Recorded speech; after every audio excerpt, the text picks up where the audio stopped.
श्री गणेशाय नमः। प्रिय भक्तगणों, आज के इस वीडियो में आप भालचंद्र संकष्टी चतुर्थी के व्रत कथा का श्रवण करेंगे। चैत्र माह के कृष्ण पक्ष की चतुर्थी तिथि को भालचंद्र संकष्टी चतुर्थी का व्रत रखा जाता है। वर्ष 2024 में भालचंद्र संकष्टी चतुर्थी का व्रत 28 मार्च 2024 दिन गुरुवार को रखा जाएगा और आज के दिन चंद्रोदय का समय रात्रि 9:32 पर रहेगा। माना जाता है कि चतुर्थी के दिन जो भी मनुष्य भगवान गणेश की उपासना करके रात के समय चंद्रमा को अर्घ्य देकर पूरे विधि विधान से संकष्टी चतुर्थी का व्रत रखता है एवं व्रत कथा का श्रवण करता है, उस साधक की सभी मनोकामनाएं पूर्ण हो जाती है। विघ्नहर्ता भगवान गणेश उस साधक के जीवन से सभी बाधाओं और कष्टों को दूर कर देते हैं। अब आप सुने भालचंद्र संकष्टी चतुर्थी की व्रत कथा को। एक समय की बात है जब कैलाश में माता पार्वती और भगवान गणेश विराजमान थे, तब 12 माह की गणेश चतुर्थी का प्रसंग चल रहा था। तब माता पार्वती ने कौतूहलवश भगवान गणेश से पूछा। माता पार्वती पूछती हैं कि हे पुत्र, चैत्र माह की कृष्ण पक्ष की चतुर्थी तुम्हारे किस स्वरूप की पूजा की जाती है और उसका क्या विधान है? माता पार्वती की जिज्ञासा को शांत करते हुए भगवान गणेश ने कहा, हे माता, चैत्र माह की कृष्ण पक्ष को आने वाली चतुर्थी को मेरे भालचंद्र स्वरूप की पूजा करनी चाहिए। इस दिन पूरे दिन व्रत रखकर रात्रि में मेरा पूजन करना चाहिए। इस दिन व्रती को ब्राह्मण भोजन के अनंतर पंचगव्य पान करके रहना चाहिए। यह पूर्ण रूप से सभी संकटों का नाश करता है। इस व्रत के स्मरण मात्र से ही मनुष्यों को सभी सिद्धियों की प्राप्ति सहज रूप से हो जाती है। हे माते, अब मैं आपको इस व्रत से जुड़ी हुई एक कथा को बताता हूँ। कृपया आप ध्यान पूर्वक सुनिएगा। सतयुग में मकरध्वज नाम का एक राजा हुआ करता था। वह परम प्रजापालक था। उनके राज्य में सभी लोग सुखी और समृद्ध जीवन व्यतीत कर रहे थे। सभी वर्ण के लोग अपने धर्म का पूर्ण निष्ठा से पालन किया करते थे। प्रजा निरोगी और स्वस्थ जीवन व्यतीत करती थी। प्रजा में चोर और डाकू आदि का कोई भय नहीं था। नगर में रहने वाले सभी लोग उदार, दानी, धार्मिक, बुद्धिमान और सुंदर थे। इतना सुंदर राज्य होने के पश्चात भी राजा पुत्र सुख से वंचित थे।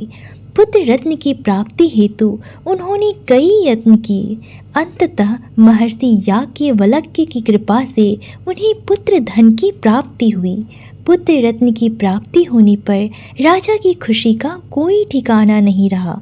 अब वे अपने राज्य का संपूर्ण कार्यभार अपने मंत्री धर्मपाल को सौंपकर विविध प्रकार के खेल खिलौनों से अपने राजकुमार का पालन पोषण करने लगे। यह राज्य का शासन अपने हाथों में आ जाने से मंत्री धर्मपाल धन धान्य से संपन्न हो गए। मंत्री महोदय को एक से बढ़कर एक पुत्रों की प्राप्ति हुई। सभी पुत्रों का विधि विधान से एवं पूरे हर्षोल्लास के साथ उन्होंने विवाह संपन्न किया। अब सभी मातृपुत्र धन का उपभोग बड़े ही जतन से करने लगे। परिवार के सभी सदस्यों में सबसे छोटे पुत्र की पुत्रवधू बहुत धर्मपरायण थी। वो भगवान गणेश की परम भक्त थी। चैत्र मास के कृष्ण पक्ष की चतुर्थी आने पर उसने भगवान गणेश की पूर्ण श्रद्धा से आराधना और पूजा की और उनका व्रत अनुष्ठान भी किया। पूजन और व्रत से विचलित होकर सास अपनी पुत्र वधू से कहने लगी, क्या तंत्र मंत्र द्वारा मेरे पुत्र को अपने वश में कराने का उपाय कर रही है?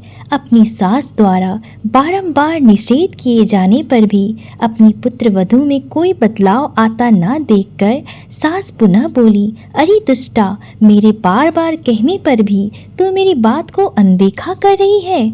मैं तुझे पीट कर ठीक कर दूंगी। मुझे यह सब तांत्रिक अभिचार बिल्कुल पसंद नहीं है। अपनी सास की बात सुनकर पुत्रवधू ने विनम्रता से कहा, हे सासू माँ, मैं संकट नाशक भगवान गणेश का व्रत कर रही हूँ। यह व्रत अनुष्ठान करने से मनोवांछित फल की प्राप्ति होती है। अपनी पुत्रवधू की बात सुनकर क्रोधवश सासू माँ ने अपने पुत्र से कहा, हे पुत्र, तुम्हारी वधू जादू टोना करने पर उतारू हो गई है। मेरे बारंबार समझाने पर भी उसने मेरी एक नहीं सुनी। अब तुम ही इसे मारकर उसकी अकल को ठिकाने ले आओ। मैं किसी गणेश जी को नहीं मानती। वे कौन हैं और उसका व्रत कैसे होता है? हम लोग तो राजकुल से हैं। हमारी भला किस विपत्ति को वो नष्ट करेंगे? माता की आज्ञा को मानते हुए उसके पति ने उसे मारा और बहुत पीटा।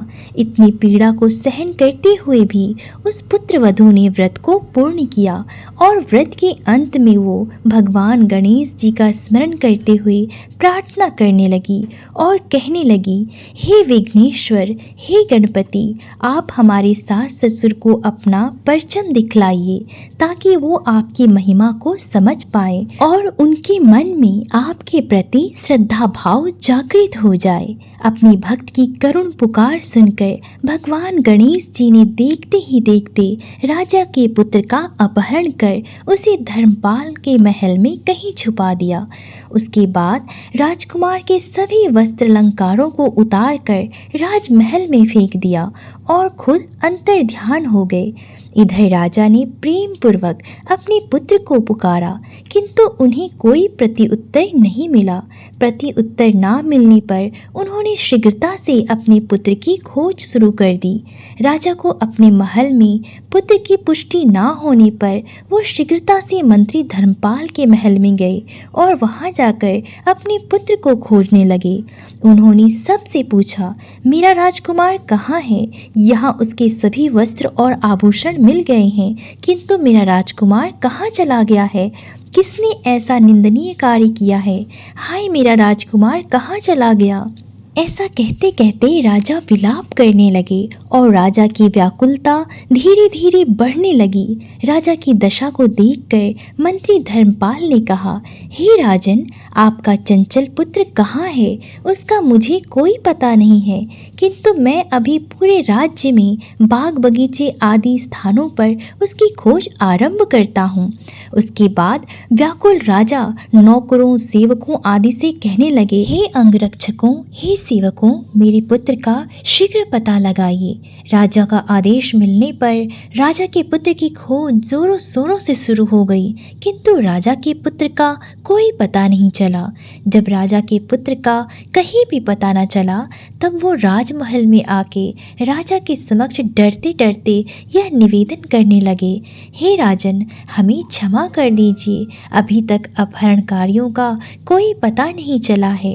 राजकुमार को पूरे नगर में किसी ने आते जाते नहीं देखा है।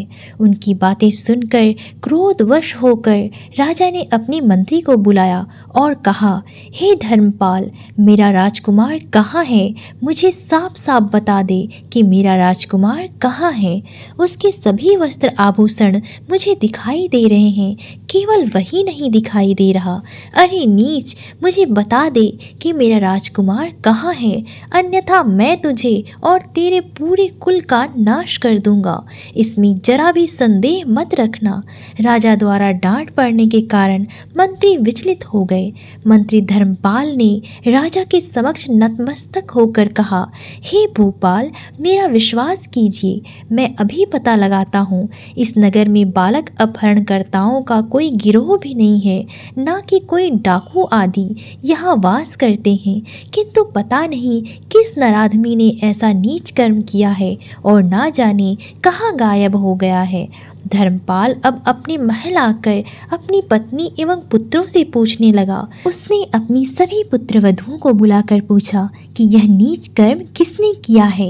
यदि राजकुमार का पता नहीं चला तो राजन मुझे और मेरे पूरे वंश का विनाश कर देंगे।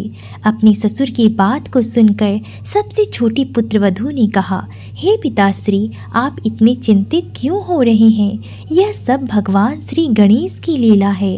उन्हीं के ही कोप का परिणाम आप भुगत रहे हैं, अतः आप भगवान श्री गणेश की पूजा आराधना करें।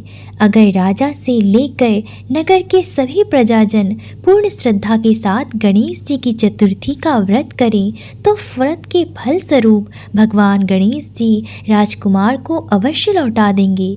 मेरा वचन कभी मिथ्या नहीं होता। छोटी पुत्रवधू की बात सुनकर ससुर ने कहा, हे पुत्री, तुम सत्य कह रही हो, तुम धन्य हो। हमारे कुल में एक तुम ही हो जो मेरा और मेरे पूरे कुल का उद्धार करोगी। भगवान गणेश की पूजा कैसे की जाती है वो तुम मुझे बताओ। हे सुलक्षणी, मैं मंद बुद्धि होने के कारण भगवान गणेश के व्रत का महिमा नहीं जानता हूँ, अतः मुझ पर और मेरे पूरे परिवार को उनके किए गए अपराध की क्षमा देकर राजकुमार का पता लगवा दो।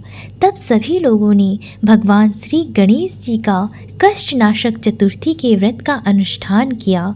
राजा सहित सभी नगरजनों ने गणेश जी को प्रसन्न करने हेतु व्रत का अनुष्ठान किया। सभी के व्रत अनुष्ठान के प्रभाव से गणेश जी प्रसन्न हो गए और देखते ही देखते सभी लोगों के सामने उन्होंने राजकुमार को प्रकट किया।